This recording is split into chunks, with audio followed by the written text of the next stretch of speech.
తాకట్టులో ఉన్న బంగారాన్ని విడిపించి ఆ రోజు ఆన్లైన్ ధరకే కొంటుంది కొమ్మూరి గోల్డ్. నమస్కారం అండి, సుమన్ టీవీకి స్వాగతం. నేను గీతాంజలి. పెళ్ళంటే 100 ఏళ్ల పంట అంటారు, కానీ ఇవాళ రోజుల్లో ఎలా ఉంది పరిస్థితి? మా రోజుల్లోనే బాగుండేది, పెళ్ళంటే ఏమైనా కానీ భర్త భార్య ఇద్దరు సర్దుకుపోయి బతికే వాళ్ళం, ఎంతమందిని మనం అలా చూస్తున్నాం అని చెప్తారండి. నిజమే, ఇవాళ రోజుల్లో వివాహాలు త్వరగా విఫలం అవ్వడానికి, అలాగే ఆలస్యంగా వివాహాలు కావడానికి ఎన్నో కారణాలు చెబుతూ ఉన్నారు. ప్రధానంగా జాతకాలు కలవలేదని, ఏవో దోషాలున్నాయని, ఇవి మనం ఎప్పుడు వింటూనే ఉంటాం. ముందుగానే తెలుసుకుంటే మనందరం జాగ్రత్త పడతాం కదా. అలా జాగ్రత్త పడాలి అంటే నిపుణుల సలహా మనకి తప్పనిసరండి. ఇది దృష్టిలో పెట్టుకునే అందరికీ ఉపయోగపడాలనే ఉద్దేశంతోనే ఈ కార్యక్రమం చేస్తున్నాం, ప్రత్యేకించి వివాహాల గురించి. ఎవరికైతే వివాహాలు ఆలస్యం అవుతున్నాయో, కారణాలు తెలియకుండా ఉన్నారో, ఎటువంటి దోషాలు ఉన్నాయో వారికి ప్రత్యేకంగా ఈ వీడియోస్ ద్వారా చక్కటి వివరణ అందించబోతున్నాం. మనకి అందించేది జ్యోతిష్యరత్న జ్యోతిష్య చక్ర వైభవ నిపుణ డాక్టర్ రాళ్లపల్లి రవికుమార్ గురువు గారు. ఇప్పటి వరకు వీరు 5,000 వివాహాలు జరిపించారండి. అంతేకాదు, ఎవరన్నా తీసుకొచ్చి ఒక సంబంధం మా అమ్మాయికి ఒక జాతకం ఇచ్చి వీరికి సంబంధం కుదర్చండి అని అడిగితే ఈ లెక్కన 1,00,000 వివాహ పొంతనలు చేశారు వారు. అంతటి అనుభవం ఉంది 30 ఏళ్లుగా. ఈ 30 ఏళ్లలో ఎంతో మందిని జతపరిచారు. చాలా సంతోషించే విషయం ఏంటంటే వాళ్ళు హ్యాపీగా ఉండడం, వీరికి ఎప్పుడు కృతజ్ఞతగా ఉండడం చూస్తాం. చాలా మంది మాకు ఇలాంటి గురుగారి ద్వారా మాకు జాతకం చెప్పించండి, మా అమ్మాయికి అబ్బాయికి వివాహం ఆలస్యం అవుతుంది, కారణం తెలియట్లేదు, దోషం ఏంటని కొన్ని మెసేజెస్ వచ్చాయండి. అవి నాకు నిజమే అనిపించింది. కరెక్ట్గా చెబితే ఈ ప్రాబ్లం ఉండదు కదా అని మీకోసమే ప్రత్యేకంగా సిరీస్ ఆఫ్ వీడియోస్తో మీ ముందుకు వస్తున్నాం. వీడియోస్ అన్నీ కూడా ఎటువంటి దోషాలు ఉంటాయి, ఎందుకు ఉంటాయి, పరిహారం ఏంటి, ఇవన్నీ తెలుసుకోవచ్చు. అలాగే గురువు గారి అపాయింట్మెంట్ కోసం మీకు స్క్రీన్ పైన నెంబర్ కూడా ఇవ్వడం జరుగుతుంది. మీరు వాట్సాప్ ద్వారా మీరు అపాయింట్మెంట్ తీసుకోవచ్చు. ఈ వివరాలన్నీ కూడా మీరు మళ్ళీ ఒకసారి అడిగి క్లారిటీ తెచ్చుకోవచ్చు. అలాగే నేరుగా గురువు గారిని కలిసే అవకాశం కూడా ఉంటుంది. ఆ వివరాలు కూడా తెలియజేస్తారు. ముందుగా గురుగారితో మాట్లాడదాం.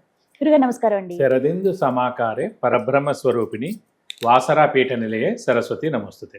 సుమన్ టీవీ ప్రేక్షకులకి నమస్కారం. వివాహాల గురించి కానీ ఇది ఒక రికార్డేనండి. ఖచ్చితంగా 1,00,000 పొంతనలు, వివాహ పొంతనలు చేశారు, 5,000 వివాహాలు జరిపించారు.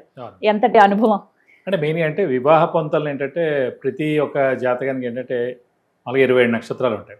కొంతమంది తెలియదు ఈ 27 నక్షత్రాలు ఏదైనా మీ నక్షత్రం ఉందనుకోండి. ఫర్ ఎగ్జాంపుల్ మీది అశ్విని నక్షత్రం అయింది అనుకోండి. ఈ అశ్విని నక్షత్రానికి 27 కలుస్తాయని చాలా మంది అనుకుంటారు. కానీ ప్రతి నక్షత్రానికి ఒక 16 to 17 నక్షత్రాలే కలుస్తాయి. అవే కలుస్తాయి. ఇప్పుడు కలవ నక్షత్రం ఇచ్చినా కూడా అది కలవనట్టే అనమాట. సో అలా కూడా చాలా పొంతలు అయిపోతుంటాయి. అందుకే నేనేం చేస్తానంటే మీ నక్షత్రం ఇచ్చారంటే మీ నక్షత్రానికి తగ్గట్టు ఏ నక్షత్రం అయితే మ్యాచ్ అవుతుందో ఆ నక్షత్రం మీకు ఆ 17 లిస్టు పంపిస్తాను అనమాట. సో అందులో మీకు ప్రొఫైల్ అన్నీ నచ్చింది అనుకోండి, అంటే చదువు, ఉద్యోగం, అలాగే మెయిన్గా తన అందం కానీ, హైట్ కానీ, మెయిన్గా క్యాస్ట్, సబ్సెక్ట్, క్రీడ్, అలా మీరు అనుకున్న అన్నీ అందులో ఉన్నాయనుకోండి. అప్పుడు మీరు మీ జాతకం ఆ ప్రొఫైల్ నాకు పంపిస్తాను, కుదిరిందో లేదని చెప్తున్నాడు. సో ఓవరాల్గా అలా 1,00,000 మ్యాచ్ మేకింగ్ చూశానండి. 5,000 పెళ్ళిళ్ళు చెప్పాను. కొంతమందికి 10 సంబంధాలతోటే పెళ్ళిళ్ళు అయిపోయాయి. కొంతమందికి ఫస్ట్ దాంతో అయిపోయాయి. కొంతమందికి హైయెస్ట్ నేను చూసింది బట్టి ఒక 400 ఒకళ్ళకైతే, ఒకళ్ళకి 350, ఒకళ్ళకి 300. వాళ్ళు అలా వెయిట్ చేశారు కూడా. కొంతమంది 2-3 ఏళ్ళు కూడా వెయిట్ చేశారు నా మాట నమ్మకం మీద. అయితే ఇవన్నీ కూడా దోషాలు వీటి వల్ల కూడా ఉంటాయండి. అంటే మనకి మేజర్ దోషాలు కుజ దోషం అని, నాగదోషం అని, కాలసర్ప దోషం అని, సప్తమ స్థానం బాలేక, అష్టమ స్థానం బాలేక, కుటుంబ స్థానం బాలేక, కొంతమందికి సంతానం ఉండదని ఉంటుంది, కొంతమందికి ఆరోగ్యం బాగుండదని ఉంటుంది, కొంతమందికి ఆయుష్ లేదని ఉంటుంది. సో ఏంటంటే అవతల వాడికి ఆయుష్ ఉంది, వీళ్ళకి లేదనుకోండి, ఇవన్నీ ముందే తెలుస్తాయి. అందుకే పుట్టంగానే మనం జాతక చక్రం వేసినప్పుడే అప్పుడు పెద్దవేం చూడడం, మెయిన్ గా ఆరోగ్య ఆయుష్ గురించి చూస్తాం. లైక్ బాలరిష్ట దోషాలు ఏమైనా ఉన్నాయని కలిసి ఉండేవి, మెయిన్ విడాకులు అవ్వకుండా చూడాలి. మెయిన్ గా సప్తమ స్థానం బాగుండాలి. మెయిన్గా ఈగో ప్రాబ్లమ్స్ లేకుండా ఉండేటట్టు చూసుకోవాలి. ఒకరికి బాగా ఈగో ఉందండి, వీళ్ళు ఏంటంటే చాలా సాఫ్ట్ వాళ్ళని తీసుకురావాలి. అంతేకాని ఈగో పర్సన్ ఇచ్చి మ్యారేజ్ చేయకూడదు. సో అలా ఏంటంటే బాగా అన్యోన్యంగా ఉండేది, బాగా ఇద్దరు కలిసి ఉండేది. సో దెబ్బలాట్లేంది. ఇంకోటి నేచర్, స్వభావం ఉంటుంది అన్నమాట. మనకి లగ్నం కూడా బాగా కలిసింది అనుకోండి, స్వభావం బాగా కలిసినట్టు. చంద్రుడు ఉన్న రాశులు ఇద్దరు బాగా కలిసారనుకోండి, నక్షత్రాలు ఇద్దరు బాగా కలిసారనుకోండి, మనసులు బాగా కలిసినట్టు. సో స్వభావం బాగా కలవాలి, మనసులు బాగా కలవాలి. సో ఇంకా ఆరోగ్యం, ఆయుష్, యాక్సిడెంట్ ప్రోన్ ఏం లేకుండా, సర్జరీలు ఏం లేకుండా, మెయిన్గా అలవాట్లు ఏం లేకుండా, ఇలా ఇవన్నీ డీప్గా వెళ్ళాలన్నమాట. అవన్నీ బాగుంటాయి కనుక మనం ముందుగా ప్రొసీడ్.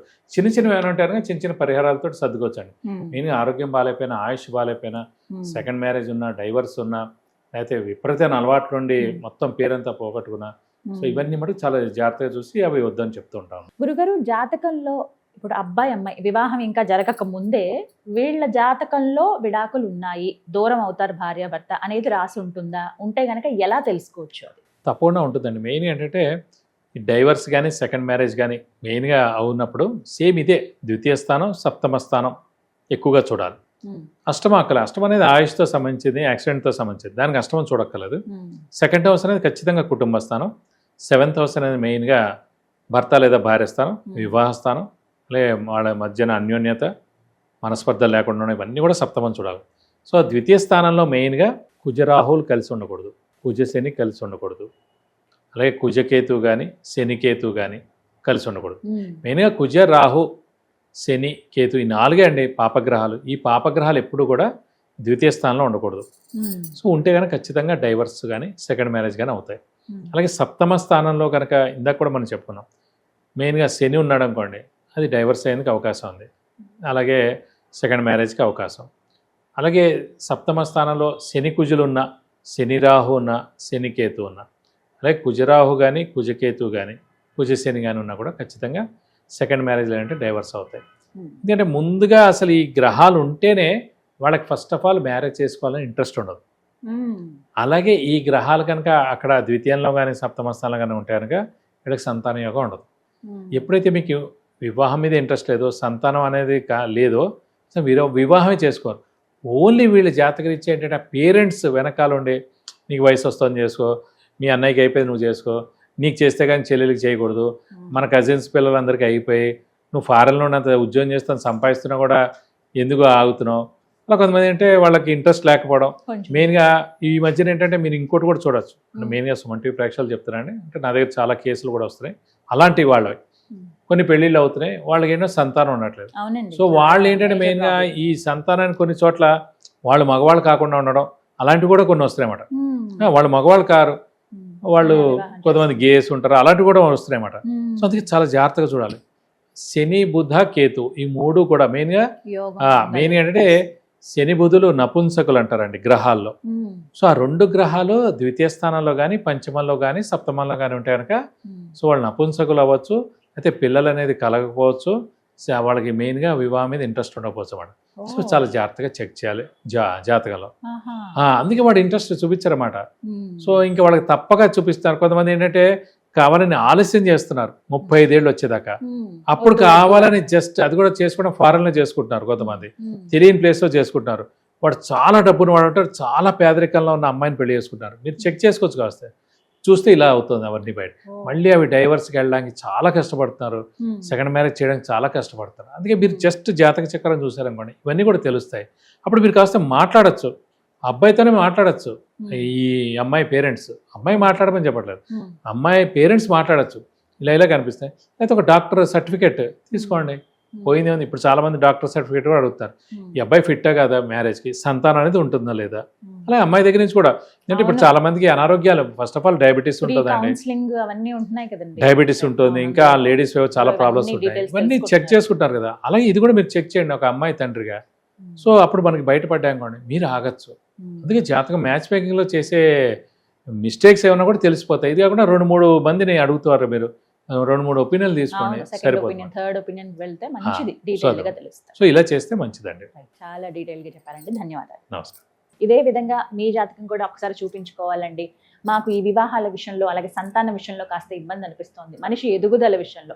సాధారణంగా కేవలం ఇవే కాదండి, విద్యకి సంబంధించి ఉన్నత చదువులు కానీ, గృహయోగం కానీ, వాహన యోగం కానీ, వ్యాపార అభివృద్ధి కోసం కానీ, ఇలా ఆరోగ్యపరంగా, ఆర్థిక పరంగా ఇలా ఎన్నో సమస్యలు మనందరికీ ఉంటాయి. వాటి నుంచి ఎలా బయటపడాలనేది మార్గాలు తెలియవు. చాలా సులువైన పద్ధతిలో పరిహారాలు అయితే గురువుగారు తెలియజేస్తున్నారు. లేదంటే మేము డైరెక్ట్గా మాట్లాడాలనుకుంటున్నాం గురువుగారితో అంటే కనుక మీరు ఒకసారి కాల్ ద్వారా కనెక్ట్ అవ్వచ్చు, కాల్ అపాయింట్మెంట్ తీసుకోవచ్చు. మీరు ముందు వాట్సాప్కి మీ డీటెయిల్స్ పంపించండి, తద్వారా కాల్లో మాట్లాడవచ్చు. లేదు నేరుగా కలుద్దాం అనుకునే వారికి కూడా అపాయింట్మెంట్ ఉంటుందండి. మీరు ముందుగా తెలియజేస్తే టైం అవన్నీ కూడా మీకు తెలియజేయడం జరుగుతుంది. అప్పుడు మీరు గురువు గారిని కలవచ్చు, పూర్తి వివరాలు తెలుసుకోవచ్చు. నమస్కారం.